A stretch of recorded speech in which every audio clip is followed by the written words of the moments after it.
Hi, everyone. Welcome to our panel. This is called Centering Black Trans Women's Health, and it's very community oriented. We have some beautiful and wonderful, lovely community members here for y'all today. My name is Tasnim Islam. I use she, her pronouns, and I'm going to be moderating this event. Before we get started, if everyone could go around and just kind of introduce yourself, your name, maybe pronouns, like what part of Texas you're in, and like what do you do and why, if you would like. Anyone can start us off. I'm Natalie Sanders. My pronouns are she, her. I am in Austin and I work for Vivint Health as a case manager for the Project Bay program. I'm also a local activist here in Central Texas. So it's a little bit about myself.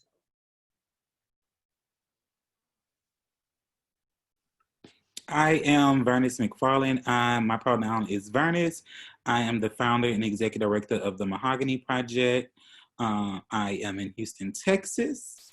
And I think one of the questions was, why do you do what you do? For me, I do what I do because in 2017, there was a live video of the death of China Doll Gibson, who was a local performer and an individual who lived here in Houston, Texas. She went home to New Orleans and was killed as a result. And because of that, and because of proximity, and because of things like access and taking those things for granted, right? I wanted to develop a space in community where we can come together and build intentional family bonds and community.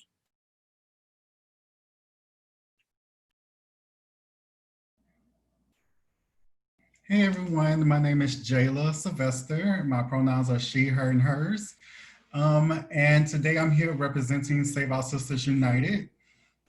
Say a little bit about why I do what I do. I do it because my life matters. I do it because the life of my siblings matter. All of my trans sisters, my trans brothers, and all of my non-binary siblings. And it's very important to me to do this work and to highlight the fact that our lives are important and that we are necessary to the health of not only Houston and not only the state of Texas, but also to the United States.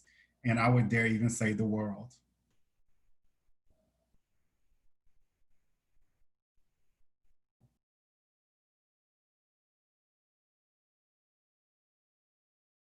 And I think Dulcie, you're next. Hello. Well, I'm sorry, I didn't, the last part of the question, the why you do what you do. The reason why I do what I do is because when I first used to go to nonprofit to get tested and things like that, I never seen a trans person working there. Their paperwork was very, what's your gender? That's it. It wasn't what do you want to go by. When they were called to ask me to join studies, it would be men's studies. And I felt like that there needed to be someone like myself there to represent people like us, especially being a Black trans woman, having a job. A lot of people, the trans girls that I seen growing up, did not have jobs. You know, a lot of us were streetwalkers and things like that, and none of them really motivated me to work. And once I got in that position, younger transgender people in my community see me working, and that encouraged them to go work places, even if it was just McDonald's or Starbucks or things like that, because they had a representation of themselves that they were able to see.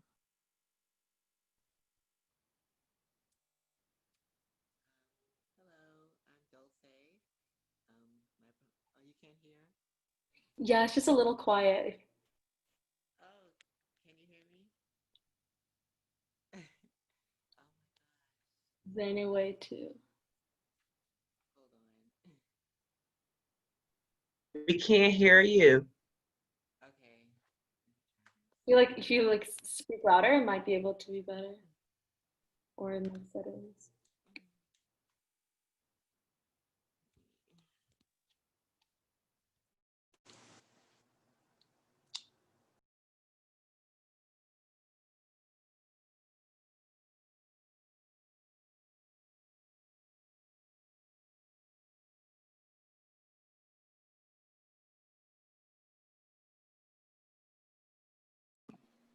Can you hear me now? Yes. Okay. I'm Dulce. My pronouns are she, her. I'm a model. That's really it right now. I guess I want to do that because there wasn't a lot of, especially Black trans models being represented anywhere, like in magazines and things like that. And that was something I wanted to see more of. And I guess I have to go out and do it myself in order to see more of that. So, yeah. Thank you, everyone. So seeing that the conversation is about centering, Black trans women's health, I want to start off by talking about healthcare education needs for trans communities. And so feel free to kind of start talking about wherever your mind first takes you when you think of healthcare education needs for trans communities.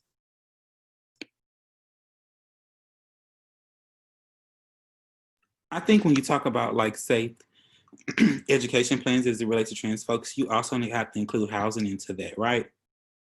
I remember when I was going to one of the local universities that I went here, there was a young trans lady that lived on campus, and she was bullied out of her dormitory because of her roommate's boyfriend had an issue with her being trans, right? And so yes, trans folk want to go to school. Yes, trans folks want better education. Trans folk want to be safe while they're receiving that education. And a part of that is better housing. We deserve a full educational experience that includes living on campus or traveling across the nation to go to whatever school that we so desire. And in order to do that, we need to be able to do it safely. So that comes with and it's never a thing about separate but equal, because I want to put that out there too, because sometimes people try to make it seem like, oh, well, you're asking for separate but equal. No, I'm just asking for basic human rights, right? And so part of that is scholarships, housing, educate the staff there on the experience of trans folks, right? A lot of schools, they do orientations or they have freshman classes come in earlier to come into the dormitories and educate them on things around school, right? So if you're going to educate them about the processes of school, educate them that, hey, give some diversity and inclusion education. Hey, college is an experience that you come to and you meet different people from different places, spaces, background, ethnicity groups, sexual orientation, gender, races, religion, and you need to embrace all of that in order to have a full experience of college. And so that should be included somewhere in some type of education or orientation as it relates to college, so that people can feel safe. Because it's then too, you also have different racial groups of people that practice different religion that feel unsafe on college institutions, right? And so as trans people, some of us practice different faith. And so now I feel a double negative because of the experience or the dichotomy of the way things are broken up on campus. So that thing becomes very multifaceted. And so we definitely have to have intentional dialogue with college presidents, chancellors, housing staff, financial aid, just the entire leadership as a whole need to be in some type of dialogue, and not because we now have a trans person here that goes to school or is on campus or lives in dorm and it's created a problem. It just needs to happen because trans people want to go to school and we want to be safe doing it. And I want a full experience of college. And when I say I mean that for the spectrum of people in transness, we want to have a full college experience.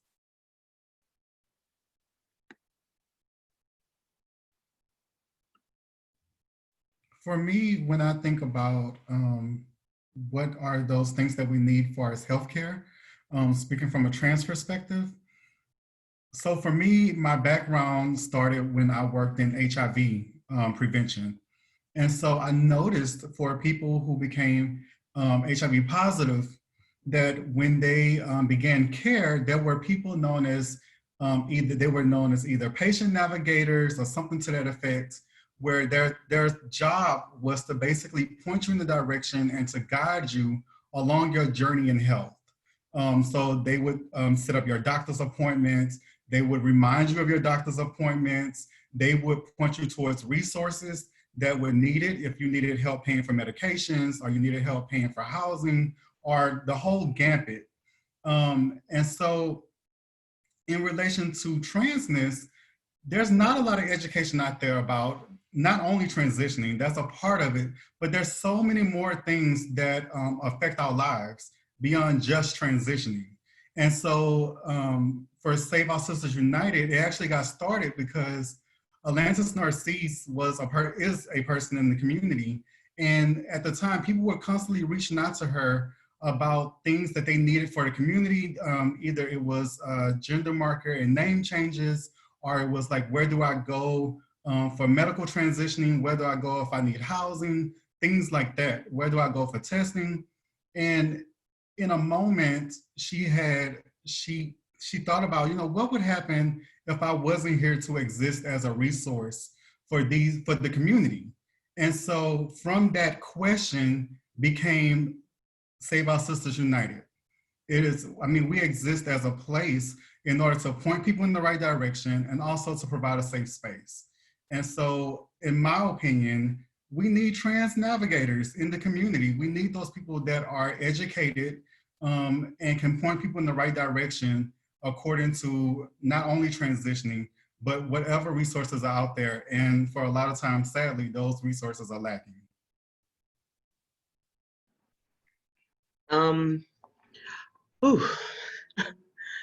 I feel as though like a lot of these places, their fundings don't, when it comes to the LGBTQ, their fundings does not center around trans. It's usually MSM. That's where they're looking for. They're looking for men that sleep with men. They're not looking for trans. But then, when it comes to the point where they're looking at data, they're like, the trans community has a higher rate of HIV. Why is that? Because when these agencies are going to go do their outreach to get their testing numbers and things like that, they're not going to the block where the trans girls are and offering them condoms or telling them about PrEP. I know several trans women that didn't even know they can get PrEP for free. Why is that? Versus a gay male can tell you several places you can get PrEP for free. It's like Jayla said, there needs to be more representation of trans people in the community.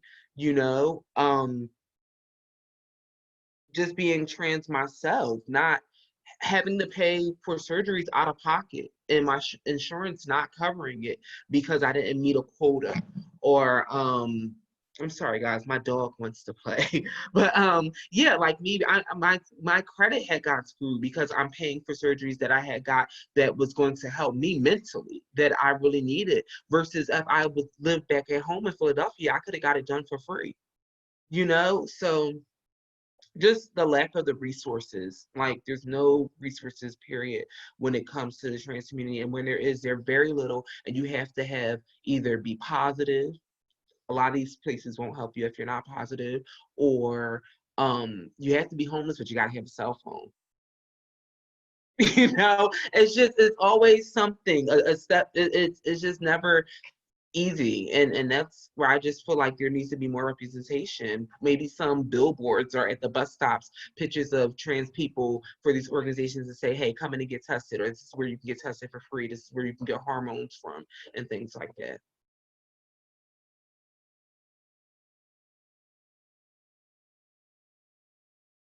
Yeah, thank you. If anyone else wants to comment on the question, or we can kind of talk about the next one. I think you made a good point, Natalie, when you said a lot of the organizations don't really particularly look at trans services. Like, any of us can call out our LGBT center in our community, from the largest one down to like probably the smallest one that's an LGBT center, and you ask them, hey, what trans services you have? And they probably have no particular trans services. But the reason why they name themselves that is because it's easier to get funds that way, because you could say, oh, that I'm getting funding for LGBT people, which is include trans folk, and never lay out a plan to support particularly trans people, because that's never truly your intent. And then when you mentioned like being able to get services up north, like places like Philadelphia, right? And it's the same thing for people. We experience a lot of people from Texas particularly. I know a lot of people from Houston who have transitioned to places like New York or LA, because you can move there, stay 6 months, and get whatever surgery you want and don't have to pay a dime for it. But that comes from living in a red state and having politicians and, you know, having a bunch of small towns where people don't know the experience of trans people or think they never met a trans person. So they don't care about the laws or how, you know, getting extra money from the federal government can support healthcare in this way, allowing trans people to get the services that they need without paying for. We don't consider that living in a Bible Belt in a red state, which is kind of crazy that now we're slowly becoming a more blue state, but still not being able to get services like that established for trans folk. Even when you look at Texas, we had the HERO law, right? We had it for about a year, and then it was overturned. For a lot of people, that was a start of change, but we slowly have regressed back. And so it's going to take a lot of us just to really talk in community about, and not even, and take those conversations outside of community as well, right? Go to your local health department, go to your local politicians and tell them why they need to work to bring plans like this, and you know, and lobby for better health policies that include trans people and the spectrum of trans folk, right? So I think where we live, proximity has a lot to do with it.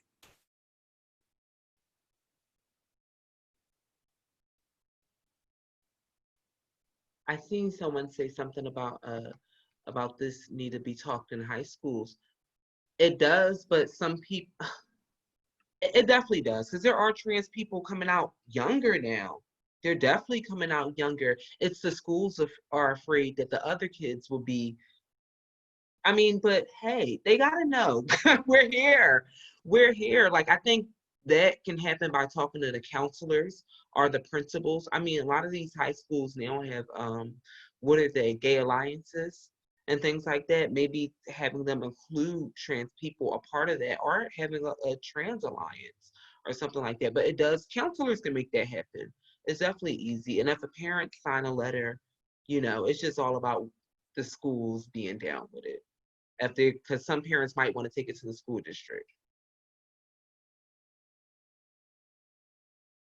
I saw someone say something about sexual education curriculum being gutted from, LGBT education being gutted from the sexual education curriculum, right? But is that actually beneficial information that was in there to begin with? Because honestly, as a person who does HIV testing daily, right? I see a lot of high school kids, and they lack proper education around HIV. They lack proper education around sex. They lack proper education about condom usage. They lack general sex education. So can I even trust that the information that was provided about LGBT education was accurate? Are we actually teaching young individuals how to clean themselves properly before engaging in anal sex? Or how to clean circumcised and uncircumcised penises? Because if we're not even doing good at the bare minimum of sexual education, how can we depend on the education system to produce proper sex education for LGBT youth, which we know can encompass individual having sex a multitude of ways because of the different relationship variables, right? And so does that information even serve the youth? We also have to consider that. I definitely hear all of that, Vernon. I know for me, it's been a minute since I've stopped working primarily in HIV care and HIV prevention. And so I remember during that time, they had did away with the mandate that sex education, or what they called health education, be a part of the mandatory curriculum in order to graduate high school. And so because of that, the bare minimum of what that looked like was erased. But then also, even when the classes were taught, it was always taught from an abstinence only perspective. And so the problem with that was, in some school districts, they had whole schools dedicated to girls who were about to give birth. And they were still preaching and teaching an abstinence only approach, when you look at the data and the statistics, and obviously that approach is not working. And so, I mean, just on that part, we need to, as you say, like, we got to include a holistic approach to what sexual health means, But then also, I mean, so many schools are just not even touching the ideal of what LGBT education looks like and what that means for a school. But at the end of the day, I believe that type of education is saving lives. And so the fact that someone can go throughout their 12 years of education and feel completely alone and not have access to information or not even having the language to begin to describe how they're feeling, it places their life in danger, and also it weakens the strength of families and communities. And so at the end of the day, I mean, not HIV care, but health education and education that includes LGBTQ health strengthens our families, it strengthens our communities, and it makes us all better for it.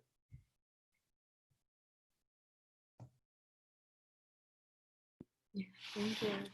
Does anyone else want to comment before we ask the next question? This kind of actually goes into it, so we can kind of continue this type of conversation of what should trans folks know when accessing the healthcare system in Texas, and then what can community orgs and other healthcare agencies like do better for healthcare for trans folks? It's a loaded question. I think Natalie, this may be her. So the Kind Clinic here in Austin, for whoever's watching that's in Austin, they work with people that don't have insurance. They are awesome. I was able to get my hormones from them within a week. You know, when I first moved to Texas, it took me like almost 2 years to get hormones. And I had to go back home to Philadelphia to get my hormones or get them from one of my girlfriends that had them already, which is not safe because, you know, they need to know your blood level and all that stuff. But it was so fast. And there is organizations out here. Facebook has a lot of groups. If you don't know, you know, how to find organizations, just type in like a trans group or something like that, or at the end of this I'll put my email in the bottom. But there are a lot of places out here that will help. It's not as hard as it used to be. It's just about you wanting to go do it. And as far as the agencies, your paperwork, change your paperwork. Ew, it's so gross. Like, you know, there's nothing asking your pronouns. You're hiring these people that are cis, that have not been educated on the trans community. That's a big thing. Oh my gosh. This Christian lady, and nothing against Christians, because my family's some shaken gospel people, but this Christian lady, she worked at an organization, and someone was telling her, they were like, that the person's pronouns was she, her, and she was like, well, yeah, so like that was what she was saying, giving like, okay, well, they could be called whatever they want to be called. I'm not calling them that because that's not what it is on their ID. That's when you bring in people that do trainings. There are organizations out there that does trainings. There's TINT, you have BTLA, you have Saga in San Antonio. There's places out here that will do training, and some of them will do it for free. You know, mostly now that they're finding out that you guys have money, they're not going to do it for free. But, you know, there's ways of raising funds for people, things like that, you know, GoFundMe and things like that. But definitely the paperwork. Sometimes I walk in certain places and the paperwork just put me in a whole depression. Like, you know, is getting that paperwork right. It's nothing to have someone go in and type up something real quick, 5 seconds.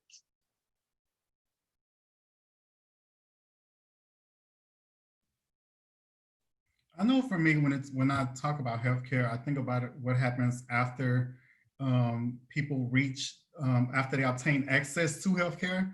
That can be a whole barrier by itself.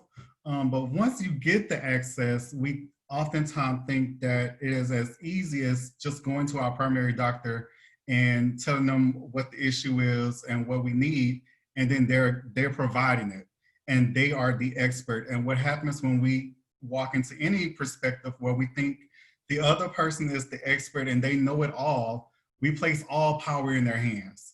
And so that can be dangerous to our lives. And so for me, when I think about doctors, I have went into many doctors' offices where I've told the doctor what I needed, or you know, like what the thing was, and they're giving me this prescription of what they think should happen, especially related to my trans care. And it can be completely wrong.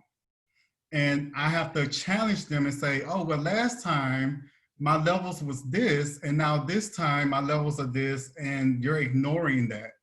Or you giving me a particular medication and I don't know why you're giving me this medication. Or the biggest thing that I've seen recently, a lot of doctors follow the, I forget what you call it, the YPATH method. I think that's what they call it.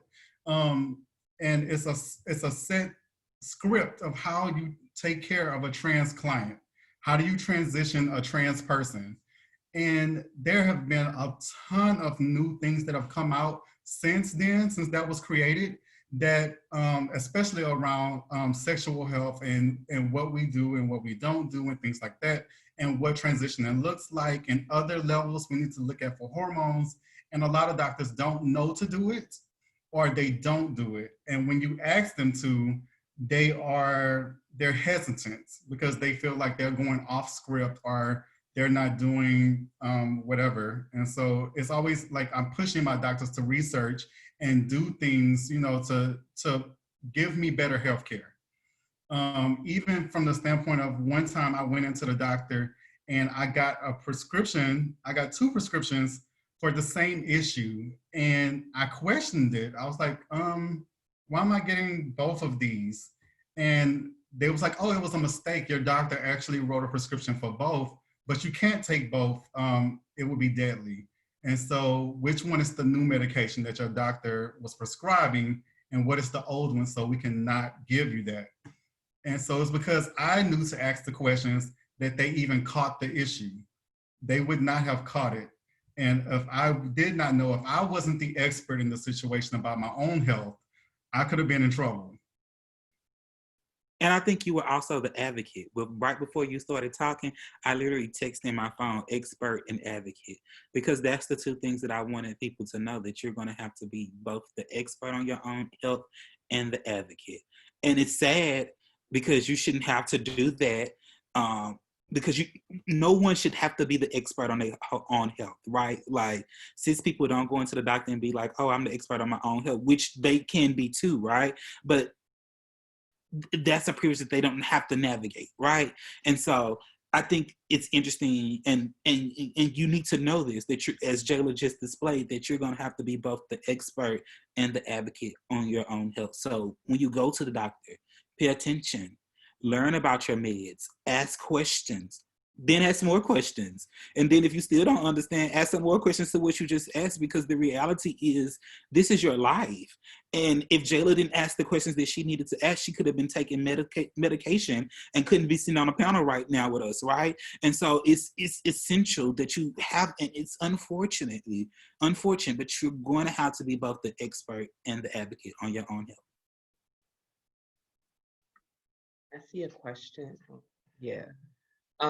What are some little details that signal to folks at healthcare facilities is trans exclusive? Putting it on your website. I mean, usually as someone's looking for something, they'll go on Google and putting it on your website, the trans flag, having the trans flag at your organization or your facility. I think that's definitely a big sign. But yeah, definitely are in your brochures. I say listen to your gut. If you go in there and you sit down and you're like, this place ain't right, I don't feel welcome, I don't feel like the person who spoke to me at the front counter spoke to me in a welcoming way, that felt like I should be here, leave. I feel like you have to listen to yourself internally. I think that's going to be the biggest thing. Going back to being both the expert and the advocate, right? You're going to have to listen to yourself internally. And if you get into the room and the doctor or the nurse practitioner says something to you that makes you feel uncomfortable, that's another sign. You should leave. If the paperwork makes you feel uncomfortable, you should leave. And it's unfortunate because it can also be harmful to your health or deter, your transition, but you also deserve the best care that's available and that's out there. And going to somewhere that to just get care, even though it could be some subpar care, could be harmful to your health. The one thing I wanted to add to that conversation was, I remember when I first went through healthcare.gov and I got with quote unquote Obamacare. I felt I felt lucky to have healthcare. I knew what it was like to exist in my 20s without healthcare and to have issues and not be able to get the care that I needed. And then in my 30s, when I did get access to healthcare, and all of a sudden it was open to me, I just felt grateful and lucky. And that's the word that stands out in my mind, is just being lucky. And so when I saw the doctor, even though sometimes the doctors were problematic or the place was problematic, I was just glad to get the healthcare. And so the thing that I would encourage everybody to think from this perspective is that at the end of the day, that doctor, that front office staff, that place works for you. Although you might be paying a $15 copay, a $10 copay, or even no copay, they are still getting paid by somebody. If that's totally by your insurance or the federal government or grants, they are working for you, and you have to make them work for you. You have to make sure you get the best care that you can possibly get and advocate for that.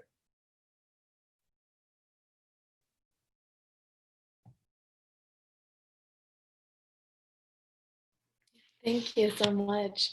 If anyone else wants to add on anything to that, feel free. If not, we can move on to the next question.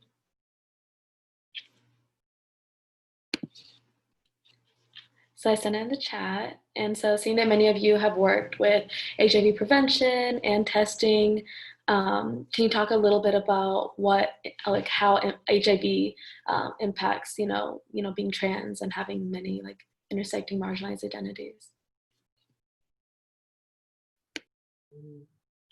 I'll start. Okay. So when I first came out, I was 15 years old. I came from a Baptist family, very strict family, and I ran away. And when I ran away, I still was in school, but I didn't have a way to survive. So a lot of the girls in the East Coast, doesn't matter if you live in New York, Philadelphia, New Jersey, a lot of them start out young and they work the streets, So I was a street walker for many years, from 15 to 20. Then I stopped, and then 20 to 21. And a lot of my girlfriends became positive. They didn't have money to buy condoms, or they didn't have a way to get downtown to these centers to get free condoms, or they didn't even know you could get free condoms. I also, like I said, I would go to places and get tested. There were no trans people there as testers, which made me become a tester. I've been a tester for 5 years now, and I probably diagnosed about 14 people. Some knew already, some didn't know. And honestly, just hearing stories from people that were positive about the person giving them their results was horrifying. There was just some that just said that people said to them, oh, all right, your results are positive. Didn't tell them where they can get medication from, didn't have a counseling session with them. I don't do that. Like, if I kind of got to catch my breath first before giving someone their results. And 9 times out of 10, a lot of them were homeless or got put out because of their parents were not accepting of their identities. So to reference into your question, seeing if any have worked with it, how does that marginalize with me with trans identities?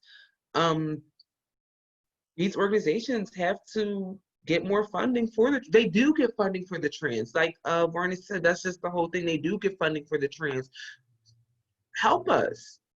And if you do know an organization that does get funding for trans that as an HIV organization, and they're not helping trans people, you need to call someone, call the city, or call someone, say something like, hey, I went in there, they were very nasty to me, or they told someone else my status. That's been happening a lot, because a lot of people that work in these organizations still go to clubs and hang out, and they'll tell one friend, oh, such and such results came back positive, and now everyone knows. Screening the people that you work with, that works for you.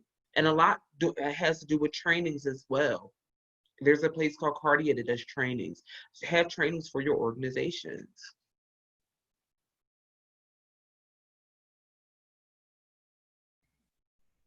I would add to that conversation that at the end of the day, being Black and being trans, living at that intersection, also living in the Bible Belt, so also at the intersection of religion tied into that, and shame and lack of education and lack of resources and things like that, that we deal with in the community, all of that creates a higher risk level as it relates to HIV. And that's, I mean, it's just crazy how all of those things come together to create these unique situations that those of us that live in these bodies have to exist at. And so I would say in relation to that conversation, one, know your status. But that also comes with the education of not just knowing your status one time. You're only as good as the last time you got tested and your last sexual encounter. So I don't want to go into all of this HIV prevention stuff. But the other thing I would say is that you have to make sure that the person that is testing you, or even if you're going to your doctor and getting it through your doctor, that you have to, like we said earlier, be the advocate for yourself. What I've seen many times with the doctors I've had in the past is they think that because I'm trans, that I do not use my penis. And so that means that when in relation to risk and talking about risk, they don't cover things related to that. And so I have to be the one that's like, hey, I need these certain tests and this is what needs to happen. I have to tell the doctor what needs to happen. So what I mean by that and why that's important is, like, there are certain STDs that you cannot find by just doing a blood draw. And so you have to go to where they are to find them. And if the doctors are not asking the right questions, if the person that is testing you is not asking the right questions, they don't know to check. They don't know to do any of that. They're not talking to you about your risk and what risk reduction looks like for you. They're just not doing it. In relation to places that do provide HIV prevention services and things along that line, with the government, they include trans in men who have sex with men, which is so problematic. And what happens is these agencies get grants for quote unquote MSM, and they focus solely on men who have sex with men, and they always neglect the trans. Trans by itself is a hard population to break into because you have to know people that's in the community. And I'm not gonna say we as in, I'm speaking for everybody. From the people that I know, we're not a very trusting group of people. And so just because you walk in and say, I have the answer, here you go, come to my center, doesn't mean we're gonna come. It's gonna take our gatekeepers trusting you and pointing us in that direction, saying they're okay. They're gonna look out for your health. They have your best interests at heart. You can go there and talk to this person and they will make sure that everything you need is taken care of. So again, going back to the ideal of a navigator for the community. And so with these places that provide services, like we have to, with these places, and a lot of times with any of these centers, they're not collecting data on their care for trans people and their prevention services provided to trans people. And so if there's no data, we cannot write grants, we cannot ask for more money, we cannot ask for specific grants for this community. And so it's important that, like we was talking about earlier about paperwork, that there is a box that says trans and trans woman, trans man, non-binary. It's important to capture that data to know what the statistics are looking like for our community. And so that way we can use that for the future for our betterment.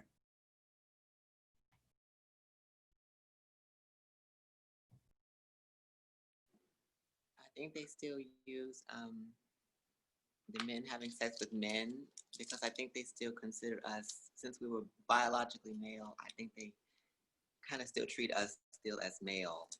So I think that's why they use that, you know, in their paperwork and stuff like that.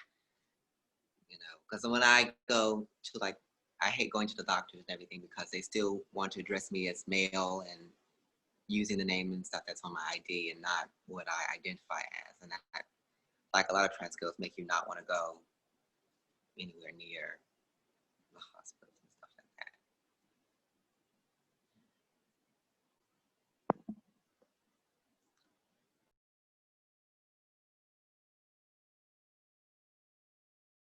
I think for me, a bigger part is that, trans is an umbrella term that is inclusive of a multitude of people. And so when we're looking at HIV and we're looking at how that impacts community, and we look at how agencies are addressing that, or how agencies want to address that, I think it's very important that they understand that, right? You can't take what works for trans people and necessarily imply that to non-binary people or intersex people or gender non-conforming folk, right? Because all of those communities are very, very different. And so I think it's definitely going to take agencies to get people to go out into community, like community liaisons and things like that, and be involved in community and being intentional about data collection and things like that, right? Talking to community, being in community, because it's not necessarily always about talking community, but being in community to listen to some of the different terms and things like that that's being used, right? And so that information could be very instrumental to community. But I think in my experience, talking to agencies about things like that, no one is willing to pay someone to go into community and to really hold and stand in that role. Even as essential as it sounds, they find a lot of reasons to not justify that role, and it can be very beneficial to creating paperwork, to creating programming, to creating programs. Like Natalie said, she wanted to see, photos and things at bus stops and things like that. In order to do that, somebody has to be involved in community to know who the people to go to and say, hey, I think you are very involved in community. You can help us push this campaign, right? We learned new verbiage in community. This can be very helpful to our agency. And without having those people into play, they'll never really have that information, which could be so beneficial.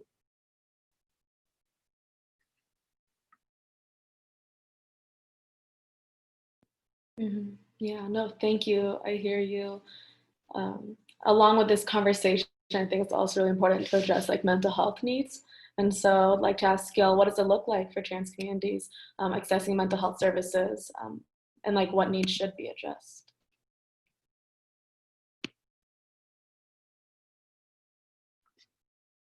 I think social isolation, self-care. And I think when you talk about those things, we definitely have to include trans masculine folk in that conversation. The levels of isolation and mental anxiety that results in suicide amongst trans masculine individuals is high. And so we definitely need to address that in community, which is one of the reasons, like I said earlier, why the Mahogany Project was founded, to create intentional community, because one of our goals and key principles is to eliminate social isolation, which has been exacerbated, especially living in a pandemic, right? So imagine someone who already experienced social isolation or was an introvert and now had to go through a pandemic and possibly, whether they lived alone or where someone experienced homelessness, tying that into experiencing a pandemic could essentially be a hell on earth for them and detrimental to their health. And so we worked tirelessly and very much so hard. Like when me and Jayla first got on the call and I told Jayla about the box that I sent her, the Mahogany Project was very intentional about sending out self-care boxes this year to community, because we know that community deals with social isolation.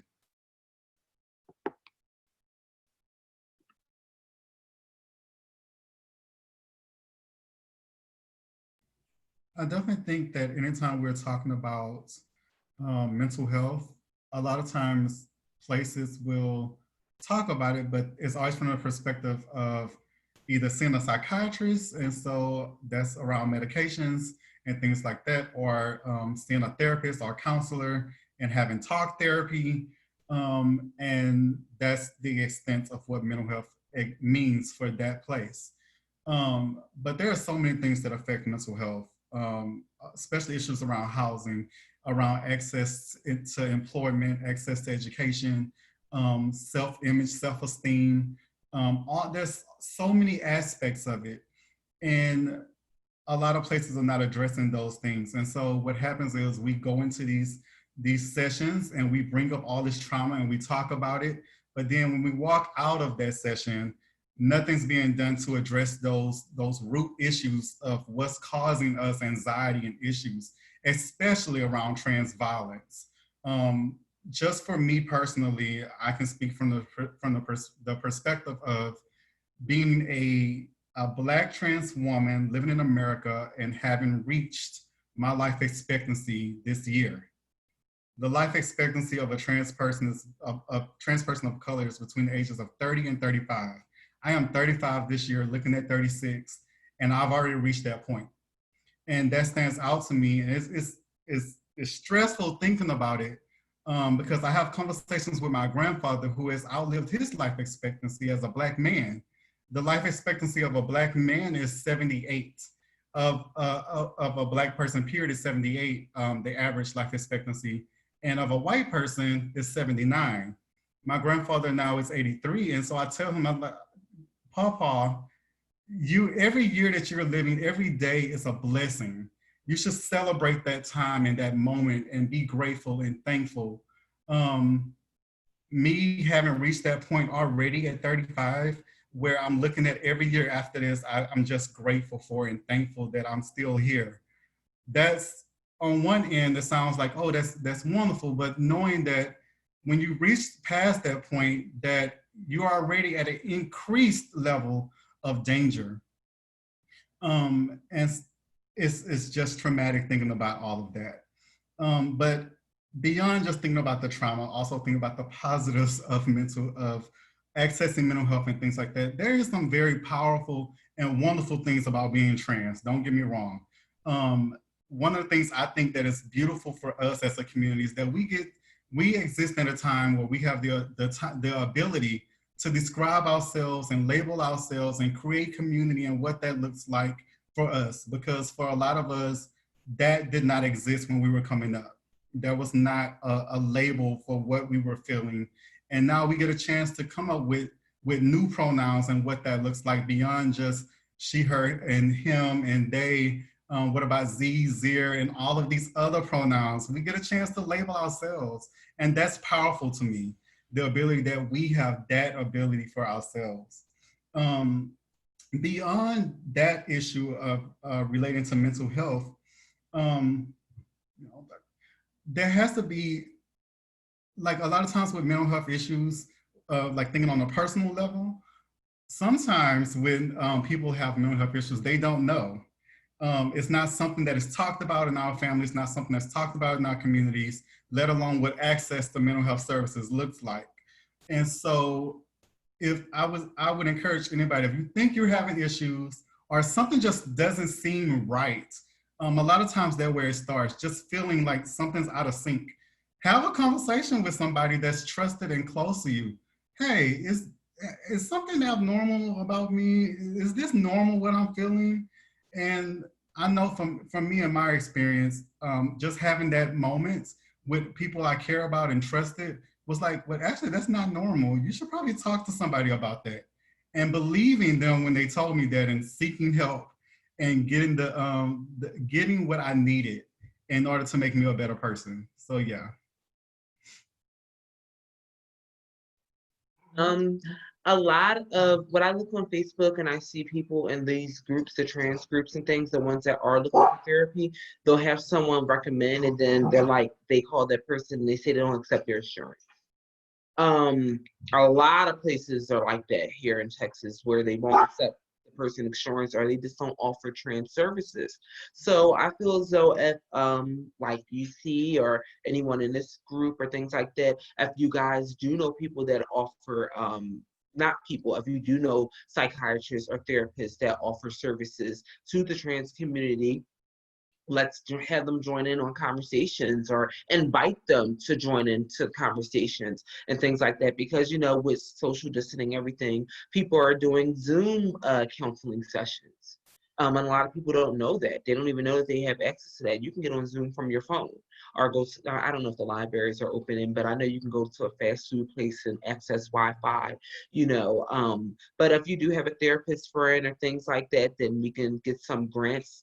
It goes back to the grants. Most of the grants don't involve the trans community, because there are agents. I've seen a lot of posts on social media as well where they're offering free therapy sessions to not trans, to gay males. If they can get funding for that, there has to be some type of funding out there to get therapy session for the trans community or something, or even if it's not money, to give them something else. There's always a eye for eye, tooth for tooth when it comes to this community. So particularly, the Mahogany Project held a community dialogue at the beginning of the year to kind of talk to community about some things that they were experiencing through COVID. And one of the things that we learned, particularly from Black individuals with a trans experience, where they were looking for a place to practice have peer discussions, practice mental health practices and health practices and things like that. So we fostered a place called Tea Time that take place bi-weekly Wednesdays. And we have two different hosts that participated. One is a woman of trans experience and one is a man of trans experience. And those individuals rotate. On our episode yesterday, we even partnered with Beam out of LA to host a grief session for those individuals experiencing or were impacted by the death of Monica Roberts, so they can have some type of grief counseling around that. So we have been very intentional about making a space for individuals that, granted, we don't have a certified therapist or a counselor there. We do offer a space where peers can come together and talk about the things that they have been experiencing and address that together, or address places where, hey, I'm a person of trans experience and I go to this therapist. Maybe you can look into that as well. And then we also have created like a one-sheet document that has places where people can go get chest binders, or where places people can access HRTs, or culturally competent doctors, primary care physicians. We have a document that includes all of these things that we share with individuals who come to our tea time and things like that. So it's definitely going to take us, as well as community agencies, grassroots organizations, to kind of step into those gaps that we see the agencies not filling in, because essentially community is depending on us, and we see each individuals dying every day. And some of these individuals are as young as like 18. I think one of the individuals that died earlier this year were like 17 or 18 years old, right? And so we have to think about that. What does that do to another 17 or 18-year-old or 15-year-old or 13-year-old trans person out here trying to navigate life, right? And so we need to set up and help set up safe places for not only us to exist, but community that will come after us. One thing I wanted to definitely add, and I think it would be remiss not to, is what happens for someone who's facing a mental health crisis that is intense and in the moment, and they need help immediately. If it's not something that's very immediate, outside of like 911 and things like that. Also, there's places online that you can reach out to services, and sometimes you can even get advice and get someone to at least be there with you in that moment through text, especially for things sometimes friends, regardless of how great they may be, may not be the best person to go to in certain moments. And so it's good sometimes just having someone who's non-biased and not connected to situations to be able to talk to. And like I said, there are services that you can reach out to. You can find them all online. There are phone numbers and hotlines you can call as well. And so some you can be there through voice and through the phone, others through text. I found text to be really helpful in the past. And so, yeah. So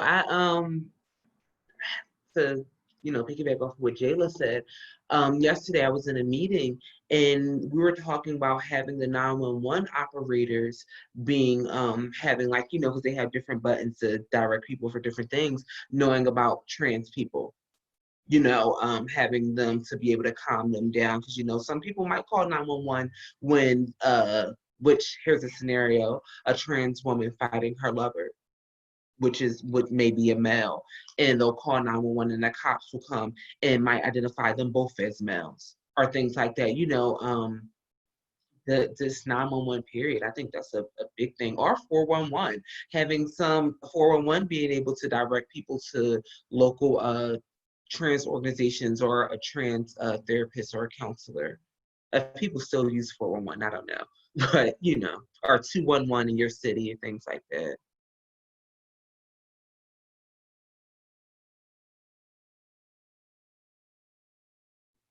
Mhm.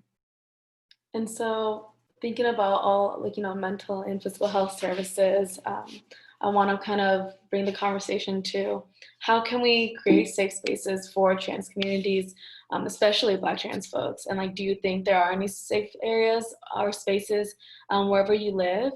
I know some of these examples that I brought up are things that we kind of discussed earlier, so feel free to address that. But yeah, if anyone wants to start.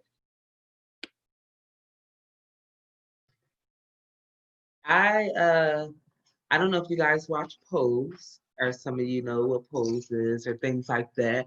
I took part in throwing one of the first balls in San Antonio and in Austin, and I have 40 children right now, and some of them are trans, some of them are non-binary. You know, a lot, we have to add the non-binary and the trans umbrella too, which a lot of people forget. But I created my own space. Like when I was living in San Antonio, there was really no community I felt for the Black girls. And so we start having balls, and then people I never seen before that were trans start coming out and things like that. Different organizations. I didn't see a trans, they were a trans organization. I didn't see a Black trans person. I went up there by myself. I always say, you know, if you're not invited to the table, bring your own chair. And that's what I did. I bought my own chair, sat there, and they started inviting me to other things. So creating your own community. I'm big on creating your own community. If you like Dolce is a model, you know, get you some model girlfriends. Like create your own community. If there's no community out there for you, it always has to be one person that starts it.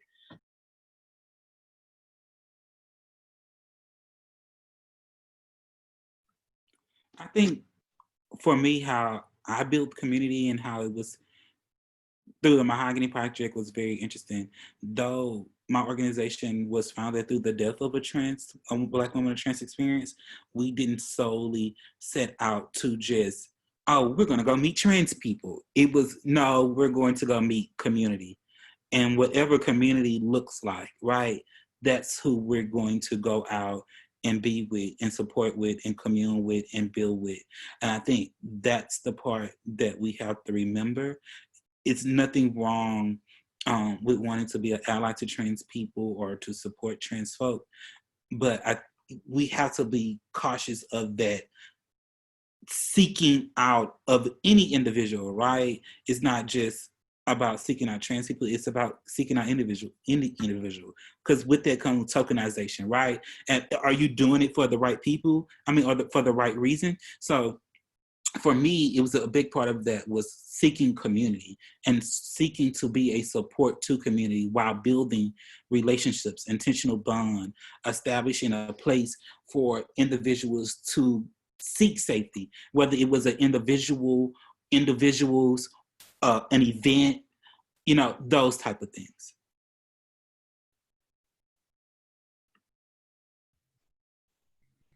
I would definitely add when being intentional about creating safe spaces, especially for trans people of color, you have to, it is mandatory that you acknowledge the intersection of race and gender. It's not enough to just talk about being trans. It's not enough to just talk about being Black. You have to address what that looks like together and those unique situations and issues that it create for us living at that intersection. And so I think about my own experience of, I actually transitioned when I was 30. And I ended up detransitioning because at the time, I felt like I didn't have support. And even the people that I told at the time, I didn't feel supported and I didn't feel open or I didn't feel like I had the ability to go to them about my issues or that they even would understand or even if they understood my issues. And so I detransitioned. And when I decided to transition again and totally own who I am, it was a process to get to that place. I had to find a space that was affirming of my being and who I was and who I am. And for me, I found a support group that talked about being trans, and they gave me the space and the ability to explore my gender and what that looked like. So you could change your pronouns every week if you wanted to. You could change your name every week if you wanted to. It was about exploring and figuring you out and what works for you. And so I did that. But I found at the end of that period that was a part of me that was not being met, and that was my Blackness. So even around just being trans, when you add in the component of Blackness, that meant that some of the neighborhoods that I went to, primarily these were communities, minority communities, they was not as safe as other places that some of the other group members lived in. I also had to think about things around my personal safety and what that meant for me. And so it's those nuances of things. And I can't speak for every Black person, but I know for my community that a part of Blackness meant an importance of spirituality and specifically religion and Christianity, and how that complicates the conversation and what issues that creates. And those are things that were not being met in a group that was solely aimed on talking about transness. And so if there's going to be a safe space that exists for people who are Black and trans, there has to be we have to talk about those other things. It's mandatory.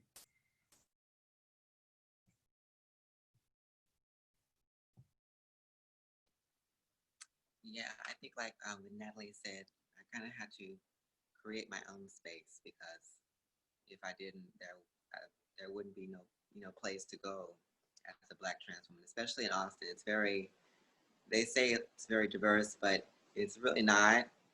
You know, all the places that you go to, even if they are for the gays, the LGBT, it's very white.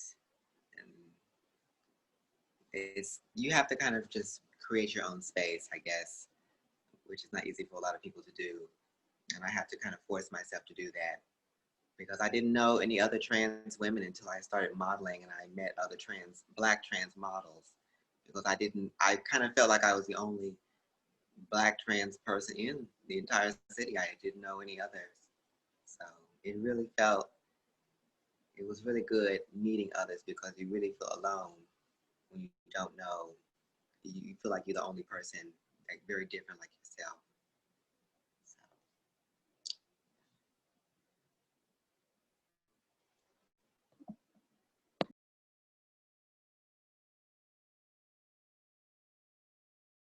I added another question that kind of goes along with this of how do we make more spaces trans inclusive, like in the workplace, in public, or within classrooms? If anyone wants to address that. I know Dulce just mentioned the workplace.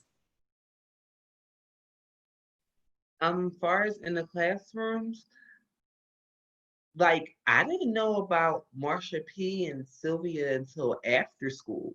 Like after I was out of high school, I didn't learn about that. I did not learn about Harvey Milk in school.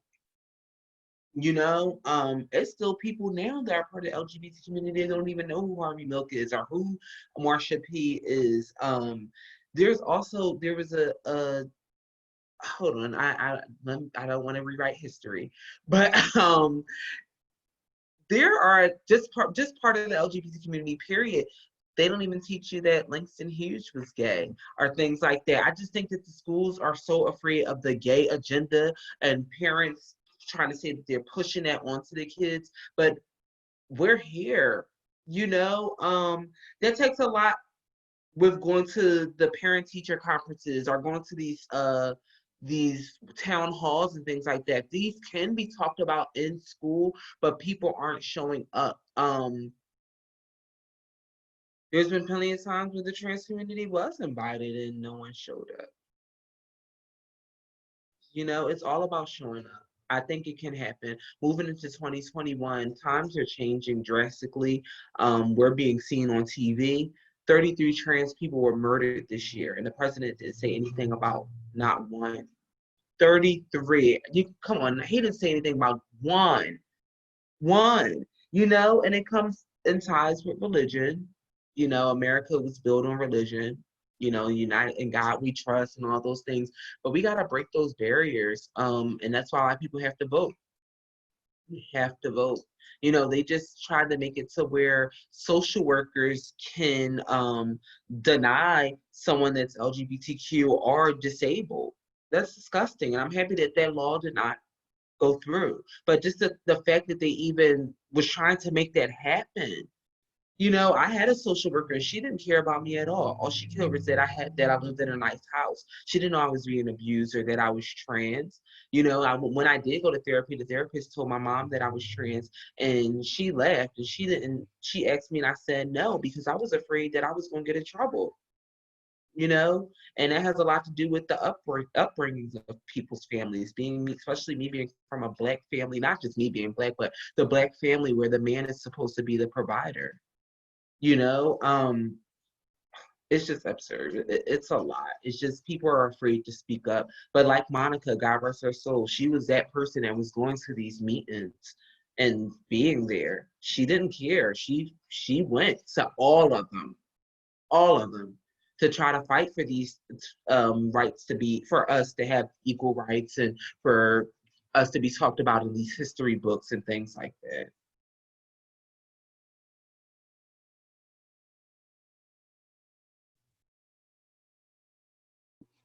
Since we're mentioning Monica, if everyone's comfortable like talking about her and her legacy and like why it's important to know about Monica.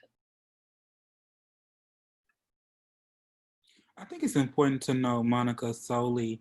Well, I wouldn't say solely, but one of the main reasons when you think about Agria, right, and you ask why is it important to know her, Agria is a person who take the time to learn 5 centuries of oral history. So for someone to go out their way and to be able to commit 5 centuries of history or more to memory, I think that's someone that is deserving to be committed to yours. So off to me, just for her ability to do that, she deserved our utmost admiration and respect. I would say for me, I actually knew about Monica long before I knew Monica, if that makes sense. In the midst of just delving into the internet and growing up, I'm a little bit older, so internet was still pretty new. And so in the process of doing research and finding out things, I came across her blog. And it was one of those things like I just came across and then read a little bit and moved on.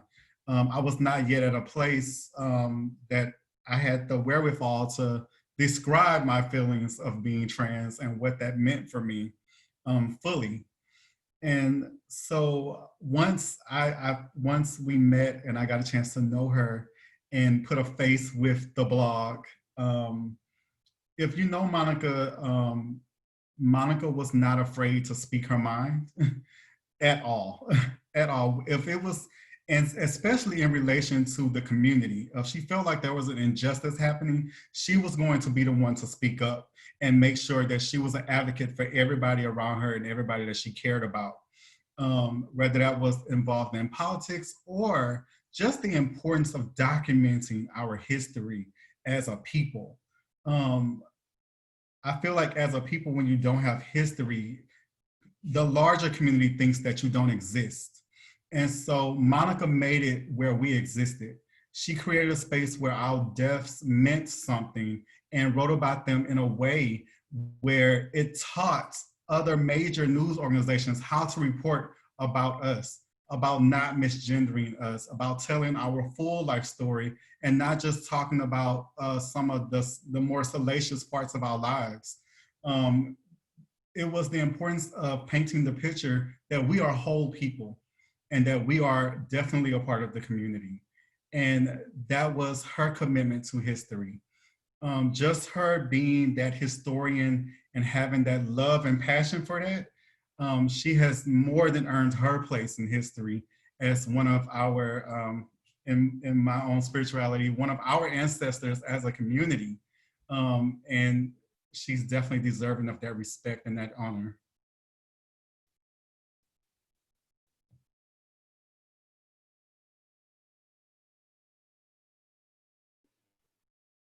Thank you. Well, go ahead. So I seen Monica 2 times. The first time I saw her was in San Antonio when one of the trans members had passed away. And she was on the stage and the park was so quiet, you can hear like a penny drop.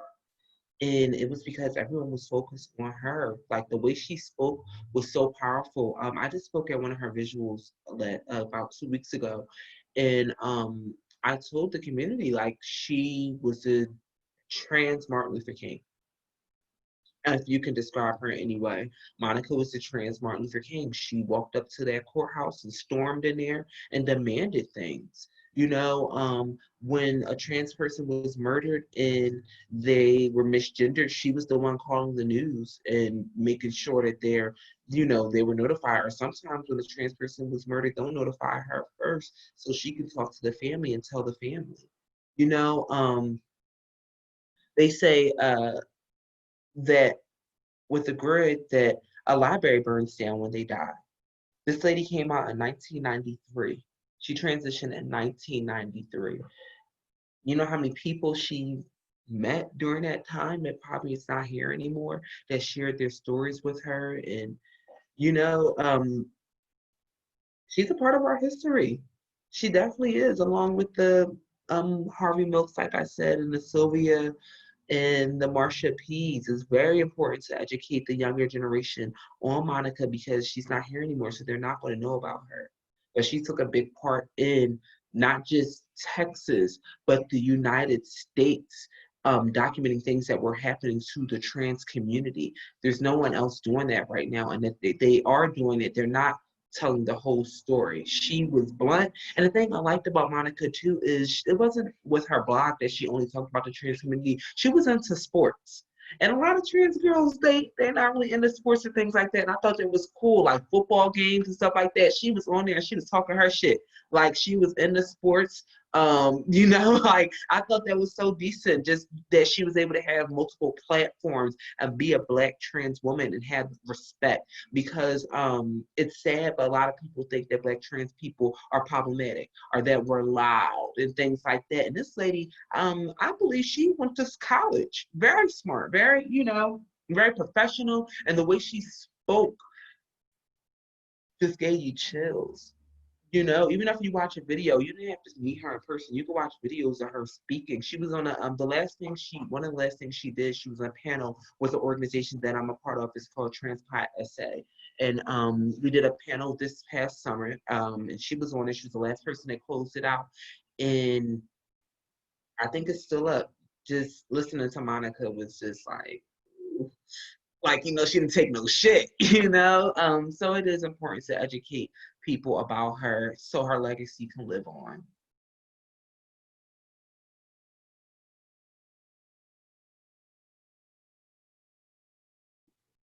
Thank you for sharing. And I really, really appreciate having this moment for Monica, and just taking a breath before we kind of talk about the next thing.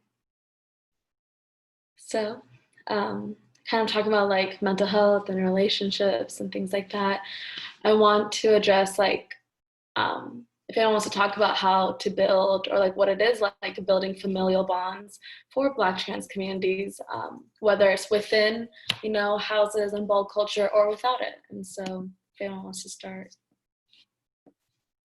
more than welcome to. I think it has a lot to do with the trans community within themselves. I'm not going to act like we're perfect. It's shade within the trans community itself. A lot of people do transition shaming. You know, if you guys don't know what transition shaming is, you might have someone that has been trans for 10 years or someone that just transitioned a couple years ago that don't know how to do their makeup, or a trans male that's just learning how to buy and things like that. You might have someone that's in the trans community that may trans shame them, like, oh, you're not passable or things like that. We have to stop that. That has to stop. Um, like I said, the kids call me mom. Create your own family. A lot of people say their family back, like, you know, they don't have their family. There is someone out there in this community, in this LGBT community, that's looking for a mother, a father, a sister, or even a friend. You can create your own family. Once I transitioned, my family stopped inviting me to Christmas, Thanksgiving. Since then, I've always had my own house with a huge living room, and the kids come to my house and eat. Even if it's regular Thanksgiving or Christmas food, vegan food, whatever, I make sure they eat and they come and we celebrate. And it's amazing. And it's a tradition that I've been doing for the past 8 years. You know, you can create your own family or go to places. It hurts me that, like, when I was younger, in Philadelphia, there's a place called The Attic. They did not open until 4:00 p.m. You cannot come there until 4 because, you know, some people didn't go to school. Like, you know, they dropped out, like myself. But I was able to go back later on in life. So they wanted to make sure that you came at 4 p.m. And that's where we went and we hung out. And that's where I met my best friend. And we've been friends for 16 years. You know, I met my gay mother there, things like that. I learned how to vote there, things like that. If you type in LGBT Youth Center here in Austin, my job pops up. We're not a LGBT, I mean, no shade, I love my job, but we're not an LGBT youth center. Like, you know, we offer things to adults, you know, or someone they may be like 16 and up and things like that. I wish that there was a center here that you can just go to, like a drop-in Monday through Friday, and just go hang out with your friends. No restrictions, no one trying to be your parent or things like that, where you could just hang out. There's nothing like that here at all. You go to New York, you can probably find one on every corner. You know, San Antonio, they have one now, but it's not open every day. Like, we need that, just a community center where the trans or the LGBT youth can go throughout the week. Maybe the school can even drop them off there. You have school buses that drop people off to soccer practice or to cheerleading practice and things like that. There can be a bus. We can provide transportation, a van that will go to the schools and pick the kids up after school and take them to the center for about 2 hours and get them home in time for dinner.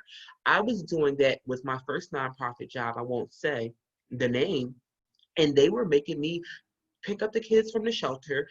They were missing dinner. I had to pay for them to get dinner out of my own pocket. And it was, the check that I was getting was shitty. It was horrible. So me having to pay for them to get dinner, pick them up from the shelter, and take them, because a lot of trans youth have mental problems, and they were scared to get on the bus. Scared to get on the bus. And what shattered me was that the job, they would not give me funds for them because the children were not positive, were HIV positive. So they said we didn't have funding for them. But that's a lie, because once again, like Bernice said, the LGBT is still in there. So when you're writing those grants, you're not saying LGBT, I mean LGB. They're adding that T in there too. So you guys are getting the funding for that. Y'all have a van. You can provide transportation for these people. What are these organizations doing with the fundings when it comes to the trans community? What are they doing?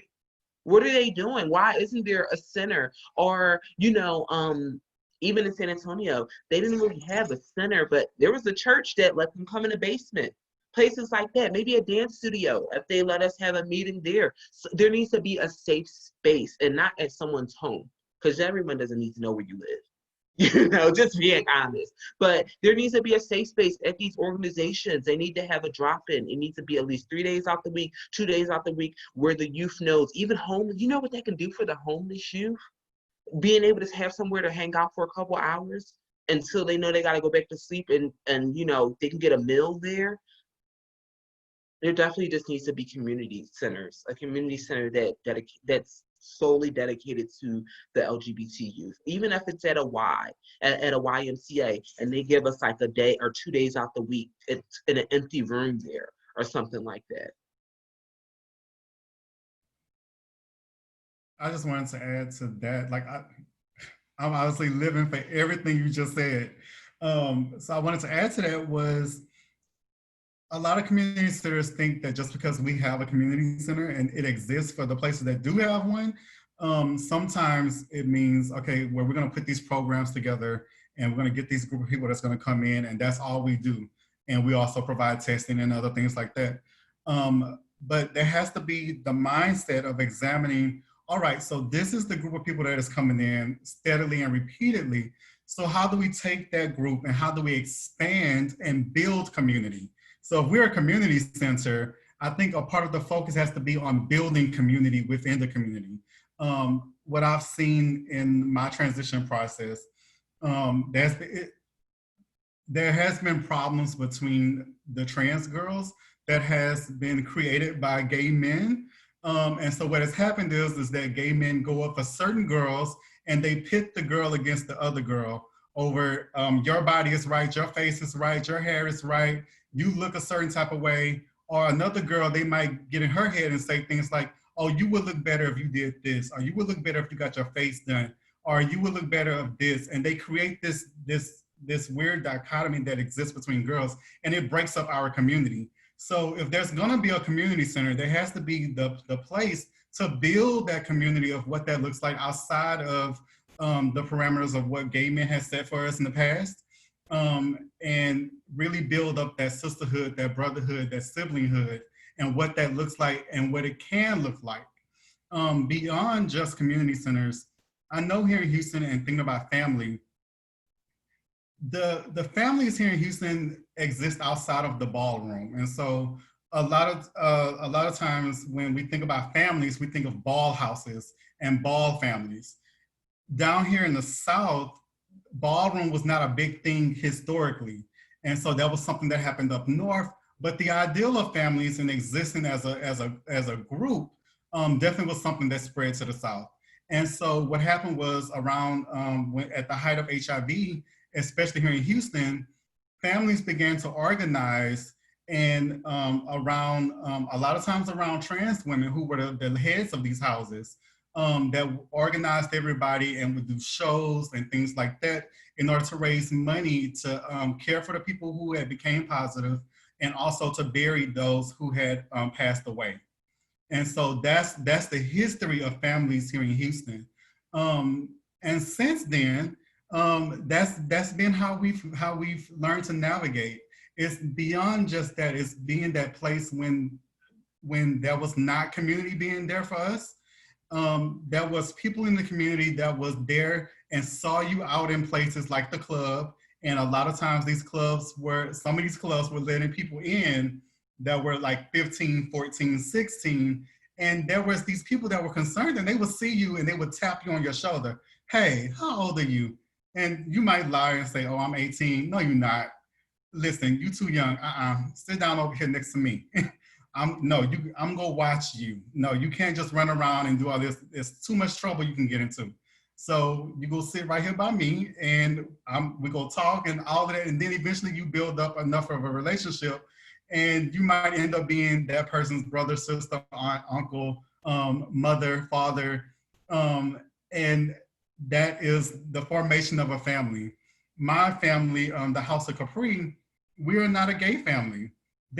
We have a wide range of people in our family, from that being cisgender people, that being heterosexual people, gay, bi, trans, if you name it, it is in the family. And so we are not a gay family. We are, period, a family. And that's what we are. And what I've seen now that we've progressing as a community and we're beginning to make it more and more okay, things are not by far the best that it can be, but it's becoming a little bit more normal to have these discussions around sexuality, around gender, things like that. And so what I'm seeing is a lot of the younger people are now forming, not under the title of family, but they have these friendship circles that exist like pseudo families. They are a group, we are friends, and that might be my brother or my sister, but we don't have an official name. We're a friendship group. But for those of us that are still in the scene, we're still seeing people that are out there and we're still like, hey, come here. So you might not want to exist as one of my kids, but I'm definitely going to be a mentor to you in the community. And you know what, too? A lot of what in the community, which is on the bad side, a lot of these people, they manipulate the younger community. They get them on drugs and they're teaching them about sex working and things like that. They're not motivating them to go back to school, or they're letting them go to the clubs with them and things like that. And it's bad. It's bad. But then again, on the other hand, like you said, like people like Jayla, where she's gonna make sure you're not getting in trouble and things like that. We need more people like that out there. It's I seen a question that referenced back to like the family bonds and things. I didn't know until I moved to Texas, because everything where like up north was the ballroom family and things like that. Down here, there's pageant families. I never knew anything about that. There's a lot of people like, oh, that's my drag mama, because she the pageant queen and things like that. Or even without having a mom, hey, that's my sis. I don't let everybody call me sis. I take that personally. My sisters are my girls that I grew up with. But the queens out here, everybody their sister. That's my sis. Things like that. And that goes back to building your own community. Going out. A lot of people are scared to go out by themselves. I had to. I went to the club. I sat at the bar. You never know who you might meet. Or going to a karaoke show or a drag show or something like that. You never know who you're going to meet. And if these kids know there's someone out there that will look out for them, it can take them a long way. The one other thing I want to add about families, especially from what I've seen in my own personal experience, is that families have personalities. And so I know when I came into the scene that families was a big thing. And if anybody out there may be wondering, like, what's a family? Families are gangs. That's what they are. They are gangs. And so you kind of got to sit back and watch the personality of that family. It's not just one person in the family, the group as a whole. You kind of begin to learn what their things, what makes them unique. Sometimes that's some very problematic things. Other times it can be like my family is centered around community service. And so that was our thing. And so you kind of got to sit back and watch. A lot of times the young kids, when they come out, they're so looking for a place to belong and exist that the first one that comes along that says, hey, let me be your mama, or let me be your brother or your sister. And it's like, okay, I'm there. And for me, when I signed up for a family, to me, that was like a blood oath. If I said you were my family, you were my family. And I treated you as such and will continue to, regardless of what happens. That's family. Family fights between each other, but no one else will talk about that person. So yeah, families have personalities, and in relation to community work with families, knowing who the heads of those families are and being able to reach out to them and get their buy-in, sometimes regardless of how problematic they can be, they have access to the community. And that's what we're looking for, is that access to get people in the door so we can give them sometimes the education and the community that they're not getting, or to expand what that looks like that exists in their own families. Jayla's so right. Like, I don't play with my kids. I'm like really on them. Like my daughter, I made sure she started working. I let her know, like, hey, it's a different life out there for you. She literally was on the block when one of her friends got killed. And then she went back out there 2 days later. And I'm like, girl, what are you doing? What are you doing? Like, you can go get hired somewhere. Put my name down and I'll say that you work for me on a resume or something like that, and we got her in there. Like, and my kids, when they argue, they call me mom, such and such is doing this, and I get on their ass. Like, leave your brother alone, leave your sister alone. Like, once my family, I'm not going to say they disowned me, but they did not understand what being trans was. I went and I created my own family, after a while, it took my family, once I started coming around more and things like that, they started to accept me. But in the beginning, I did not have them. I lived in a house with 6 gay males, and all of us got put out. That was my family. If one of us fought, we always fight. And we went and we stole clothes because we didn't have money. We'd go to any thrift store in the city and we stole clothes together. We didn't make enough money to get our haircuts. We'd go to the supermarket and steal food. That was my family. Anytime one of us was out on the block, we'll wait for the next one to get out the car, things like that. That really became my family. And some people may think it's like just a little joke or, oh, that's just how look. No, like we really take that seriously because some of us don't have family at all, and that becomes our family. I just want to say the reason why I didn't provide no input is because I think y'all did a very thorough job at explaining the family relationship, how they should be established, how individuals can go about them, the support levels within the families that we create in community, the idea that you can create your own family. I think y'all did a thorough job of explaining.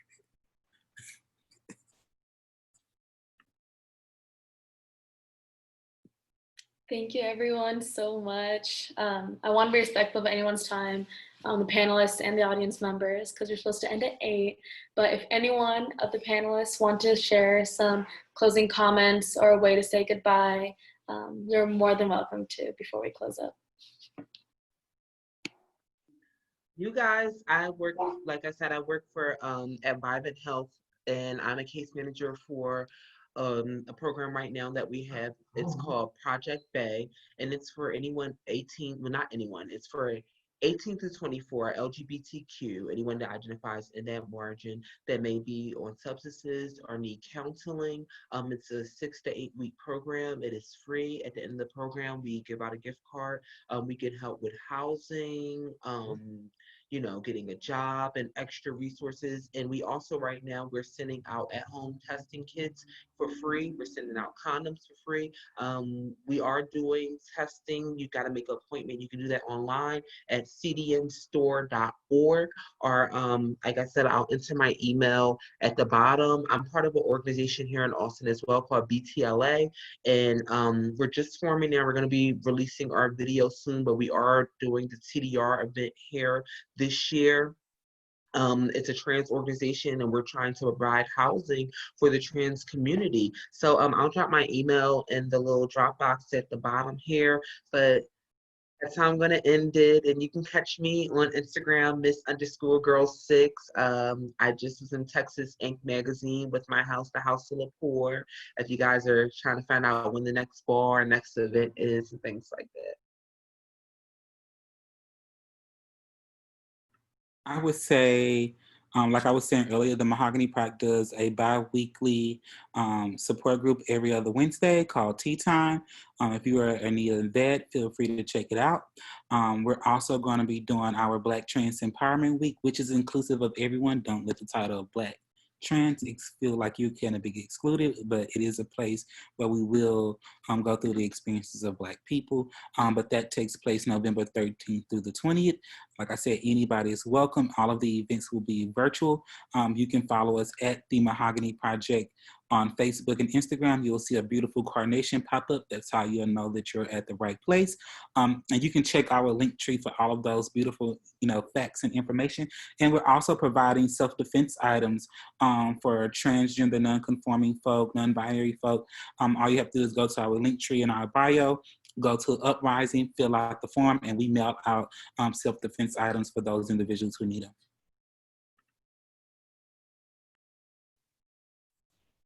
I guess the only thing I want to share is that one, thank you for everybody that's been a part of this panel and everybody that has joined. I am so grateful for your time. Being a part of Save Our Sisters United. Definitely you can find more information about us on Facebook, but be on the lookout.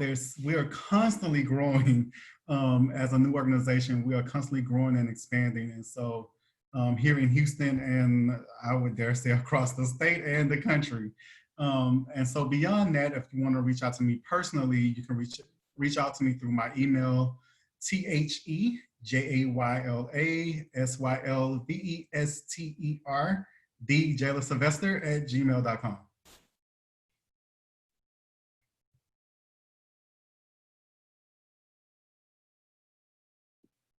Awesome. Thank you so much, everyone, for coming. Yeah, just really thankful for your energy and time and being here. So I'm gonna close out, but yeah, just like follow all the resources and everything, and feel free to leave, feel free to stay and hang for a little bit.